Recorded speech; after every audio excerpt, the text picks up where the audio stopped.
Good morning.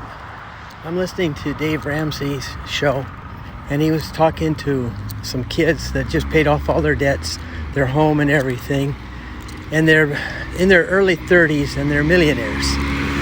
And he mentioned, and they mentioned about that being debt-free gives them an opportunity to give more. And Dave said something that kind of triggered something to me. He says, if we all could pay off our debts and we all could start saving just a few percent more and give that to others, share that with others, then